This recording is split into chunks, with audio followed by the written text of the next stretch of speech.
ಇದು ಹೆಸರು ಕಾಳು ಬೇಯಲಿಕ್ಕೆ ಇಡುವಾಗ ಶುಂಠಿ ಒಂದು ಚಂದ ಮಾಡಿ ಜಜ್ಜಿ ಹಾಕಬೇಕು, ಇಲ್ಲದೆ ಗ್ಯಾಸ್ಟ್ರಿಗೆ ಆಗ್ತದೆ. ಅದಕ್ಕೆ ಬೇಕಾಗಿ ಸ್ವಲ್ಪ ಉಪ್ಪು ಕೂಡ ಹಾಕಿದರೆ ಆಯಿತು. ರುಚಿಗೆ ಎಷ್ಟು ಬೇಕೋ ಅಷ್ಟು. ಸ್ವಲ್ಪ ಕಡಿಮೆ ಆದರೆ ಮತ್ತೆ ಹಾಕಲಿಕ್ಕೆ ಆಗ್ತದೆ. ನೀರು ಕೂಡ ಹಾಕಿದೆ ನೋಡಿ. ಇದು ಮುಳುಗುವಷ್ಟು ನೀರು, ಅಂದರೆ ಹೆಸರು ಕಾಳು ಮುಳುಗುವಷ್ಟು ನೀರು ಹಾಕಿದೆ ನೋಡಿ. ಇಷ್ಟು ಕುಕ್ಕರಲ್ಲಿ ಇಟ್ಟದ್ದು ನಾನು.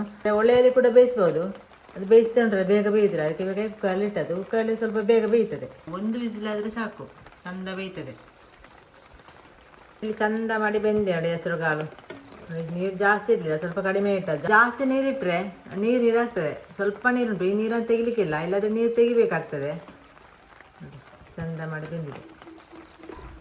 ಈಗ ನೋಡಿ ನೀರೆಲ್ಲ ಡ್ರೈ ಆಯಿತು ನೋಡಿ, ನೀರಿಲ್ಲ ಇದರಲ್ಲಿ. ಅದಕ್ಕೆ ಸ್ವಲ್ಪ ನೀರು ಹಾಕಿ ಬೇಯಿಸೋದು ನೋಡಿ. ಸ್ವಲ್ಪ ಈರುಳ್ಳಿ ಹಾಕುವ ಇದಕ್ಕೇನೆ.